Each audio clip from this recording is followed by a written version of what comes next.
याद रखो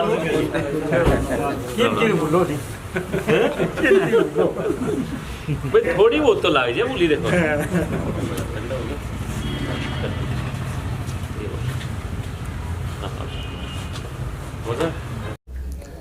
जी नमस्कार। आज सिरसा ज़िले की हमारी बैठक में हम उपस्थित हुए हैं और इसमें हमारे यहाँ के सह प्रभारी धर्मवीर जाखड़ जी हमारे साथ उपस्थित हैं। हमारे ज़िले के अध्यक्ष जैकी हमारे बीच में उपस्थित हैं, कुलवीर जी हैं, ठाकुर साहब हैं, सब साथी हम आज यहाँ इस जिला स्तरीय बैठक में हैं। इसमें प्रदेश के भी सब साथी हैं।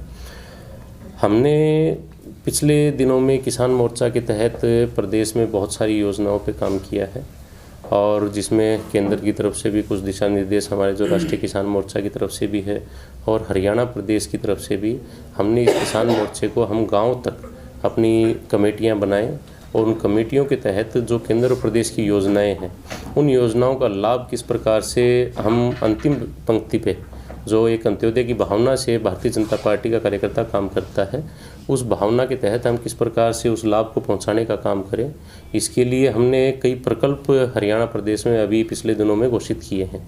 जिसमें हमारा एक तो केंद्र और राज्य के जो कृषि की योजनाएं हैं उसके लिए प्रकल्प है। एक हमारा कृषि पशुपालन अनुसंधान किस प्रकार से हम इसके अंदर एक प्रभावी तौर पे काम कर पाएँ, इसके लिए हमने प्रकल्प बनाया है। हमने एग्रीकल्चर मार्केटिंग, एग्रीकल्चर इनपुट्स जो कृषि आदान है, कृषि विपणन है, इसके ऊपर भी हमने प्रकल्प बना के काम किया है। और हमने इसके अलावा बागवानी और फिशरीज़ इसके ऊपर भी किया है। आने वाले समय में हम जो मधुमक्खी पालन है, गोट फार्मिंग है या जो आपका मुर्गी पालन जो है, जो अन्य संसाधन इस्तेमाल किसान के द्वारा किए जाते हैं अपनी आय को बढ़ाने के लिए, उन सब के ऊपर हम जिस प्रकार से आगे बढ़ेंगे उसी को लेकर अब जिला स्तरीय बैठकें हमारी चल रही है। और इन बैठकों के माध्यम से जो हमने पीछे जितने काम तय किए थे किसान मोर्चा के द्वारा और आगे आने वाले समय में किस प्रकार से हमने काम करना है। कोरोना का समय था, उस दौरान प्रदेश भर की भारतीय जनता पार्टी की सारी इकाइयाँ गांव-गांव तक अपने आप को ले जाने का उन्होंने काम किया, जिसमें किसान मोर्चा ने भी हरियाणा प्रदेश की 300 से ज़्यादा मंडियों के अंदर मास्क, सैनिटाइज़र बांटने का काम किया। हमने हर ज़िले के अंदर जो ग्रामीण स्तर के ऊपर हमारे CHC हैं, उन CHC के ऊपर भी हमने हेल्प डेस्क लगाने का और उस दौरान ब्लड डोनेट करने का, इस तरह के काम भी किए। हमने किसान जवान सम्मान दिवस के रूप में भी आदरणीय नरेंद्र मोदी जी के जन्मदिवस को जिला स्तरीय मनाने का काम किया, जिसमें हमने जो हमारे ही किसानों के बेटे हैं, जवान जो देश की सीमाओं पे रहते हैं, उनको भी सम्मान दिया जाए या जो शहीद परिवार हैं उनको भी सम्मान देने का किसान मोर्चे ने समय समय पर काम किया। इसी के साथ पिछले साल हमने चंद्रशेखर आज़ाद जी के बलिदान दिवस को जिला स्तर के ऊपर और उसके बाद फिर विधानसभा स्तर के ऊपर हमने बहुत ही महत्वपूर्ण तरीके से मनाने का काम किया, जिसमें हमने किसान मोर्चा के बैनर के नीचे लगभग 30,000 से ज़्यादा लोगों को एकत्रित करके और उन कार्यक्रमों को सफल बनाने का भी हर जिला कमेटी ने और विधानसभा कमेटी ने काम किया। इसी प्रकार से हम आने वाले समय में भी अपनी जो योजनाएं हैं और कैसे हमने संगठन के नाते से आगे बढ़ना है, इसके ऊपर काम किस प्रकार से हो और अब तक कितना काम जिले ने किया है, उस सब बातों को एक सकारात्मक ऊर्जा के रूप में हम कैसे साथ मिलकर आगे बढ़ सकते हैं, इन सब विषयों को लेकर आज सिरसा ज़िले में हमारा आगमन हुआ है और इसी को लेकर आज की ये बैठक है। सर, आपकी पार्टी ने कहा था कि हम 2022 में किसान की आय दोगुनी कर देंगे, तो वो दोगुनी हो पाई है क्या? देखिए, आप अगर दोगुनी की बात करते हैं तो निश्चित तौर पे हमने उसी के तहत अपने कदम आगे बढ़ाने का काम किया। बहुत सारी योजनाएं इस प्रकार की हैं जिसमें आप अगर पूर्ववर्ती सरकारों की बात देखेंगे या आज़ादी के बाद से देखेंगे तो सबसे बड़ा सेक्टर जो है वो कृषि का सेक्टर है। और कृषि के सेक्टर में अगर आज़ादी के बाद से एक समय ऐसा था जब हमारे देश की जो पॉपुलेशन है उसको खाने के लिए जो अनाज की उपलब्धता होनी चाहिए वो हम विदेशों से मंगाने का काम करते थे।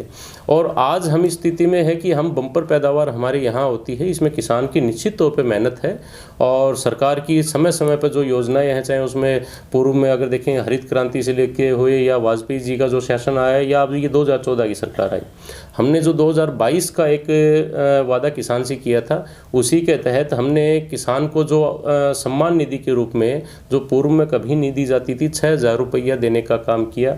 हमने जो हमारे देश के किसान को जो पूर्व में आपने देखा होगा कि अगर प्राकृतिक रूप से आपदा, एक मिनट जो बात सुनिए, प्राकृतिक रूप से अगर आपदा किसी प्रकार की आती थी और वो किसान के खेत के ऊपर उसकी फसल को, पकी हुई फसल को नुकसान पहुंचाती थी, हमने फसल बीमा योजना, आपके साथ लगते हैं राजस्थान की बात करें, हरियाणा की बात करें, अगर अकेले हरियाणा प्रदेश की मैं बात करूं तो 8 वर्षों के शासनकाल के दौरान 8,000 करोड़ रुपया मुआवजे के तौर पे, जिसमें दोनों तरह का मुआवजा शामिल है, जिसमें फसल बीमा योजना का मुआवजा भी शामिल है और 15,000 रुपये प्रति एकड़ देने का जो काम प्रदेश सरकार ने किया है।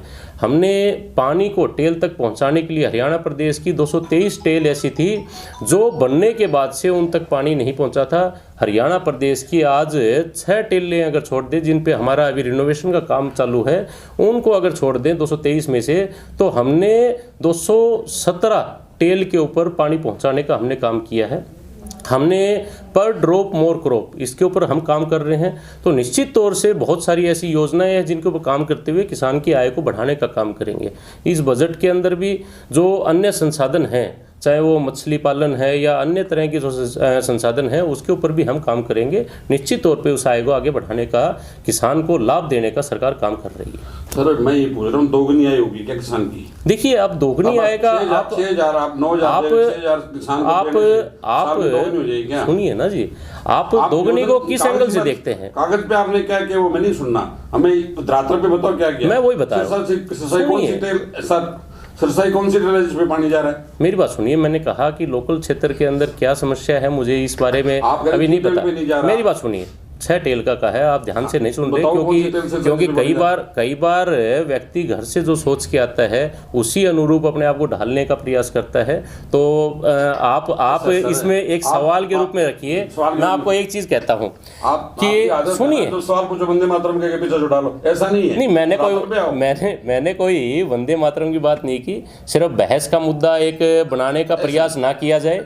मैंने आपको सिर्फ ये कहा है कि हमने जितने काम किए, सुनिए, सिरसा के अंदर की अगर आप बात करते हैं, मैं आपको बताऊं, यहाँ हमारे पूर्व में, सुनिए ना, बात सुनने की क्षमता होनी चाहिए साहब। मैं ये कहता हूँ साहब, सुनिए ना, सच्चाई बता रहा हूँ, मैं आपको बताता हूँ। हमने, सुनिए साहब, सारी चीज़ बता दूंगा, सारी चीज़ बताता हूँ। हमने सिरसा क्षेत्र की अगर बात करते हैं 2014 से 19, एक मिनट बात सुनिए साहब, बीच में नहीं। 2014 से 19 में हमारा कोई विधायक नहीं था, उसके बावजूद सफ़ेद मक्खी का जो मुआवजा दिया गया वो पूरे हरियाणा प्रदेश के 22 जिलों में सबसे ज़्यादा अगर कहीं दिया गया तो वो सिरसा ज़िले को दिया गया। हमने हरियाणा प्रदेश के अंदर आज अगर खरीद की बात करते हैं, पूर्वी सरकारों के मुकाबले हमने खरीद बढ़ाई है। एमएसपी का एक बड़ा मामला जो आज के दिन रखा जाता है, एमएसपी के मामले के अंदर भी हमने फसल की बुआई से पहले एमएसपी तय करने का काम पहली दफ़ा किसी सरकार ने किया है, चाहे उसमें बाजरे की हो, कपास की हो। एमएसपी पर सरसों कितनी खरीदी आपने?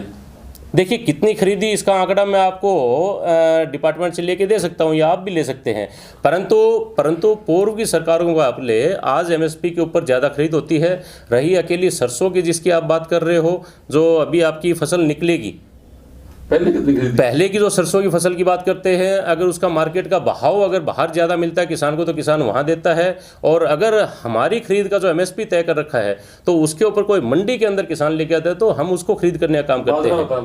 बाजरे की बता दिया, जितनी आपको क्वांटिटी, सुनिए ना साहब, जितनी क्वांटिटी की बात आप करते हैं वो सारे आंकड़े हैं, एक दाना भी उसमें अछूता नहीं होता। जितने आंकड़े हैं वो सारे आप डिपार्टमेंट से, अपने यहाँ लोकल डिपार्टमेंट से ले सकते हैं। आपसे बोल रहे नहीं, मैंने आपको मेरी यहाँ आज आने का मैंने मकसद बताया है। सर आप अपनी सरकार के एक बहुत बड़े सेल के प्रदेश अध्यक्ष हैं, आप डाटा के साथ बैठिए ना। देखिए मेरे पास, सुनिए, कहते हो वो डाटा उस डिपार्टमेंट से लेना, उससे वो तो नहीं, एक बात सुनिए ना, एक बात सुनिए, मैं सरकार की तरफ से प्रतिनिधित्व नहीं करता, मैं मेरे संगठन की तरफ से करता हूँ। मैं मेरे संगठन की जो मैंने बात है, मैं उस जिस विषय को लेके यहाँ आया था, मैंने उस विषय को बताने का काम किया है। मैं उस संगठन के नाते कोई प्रश्न हो वो करूँ। इसके अलावा जो योजना के ऊपर अगर आपने प्रश्न किया तो मैंने योजना बता दी। डिटेल्स आपको चाहिए तो डिपार्टमेंट से मैं भी लेके आज आपको भिजवा सकता हूँ, या आप भी अपने आप लेना चाहें तो वो भी मिल सकती है आपको। जी, बात नहीं। अगर कोई भी इस प्रकार का साथी अगर मिलना चाहता है तो मैं बिल्कुल मिलने के लिए उनसे तैयार हूं। किसी भी स्तर पे अगर मुझे बात करनी होगी तो मैं उस बात को उनकी पहुंचाने के लिए भी तैयार हूं। अगर किसी भी माध्यम से, अगर हमारे संगठन के माध्यम से कोई भी अगर साथी यहाँ अभी लगभग 1 घंटे 1.5 घंटे तक मैं यहाँ पे हूँ, और इस दौरान मुझे अगर कोई भी साथी आगे मिलना भी चाहिए तो मुझे कोई एतराज़ नहीं है उसमें। आप मिलना चाह रहे हैं जो धरने में बैठे हैं? हाँ, बिल्कुल स्वागत है उनका। आप धरने में बैठे किसान मिल लोगे? नहीं, धरने पे किस कारण से है मुझे सिरसा लोकल का नहीं पता।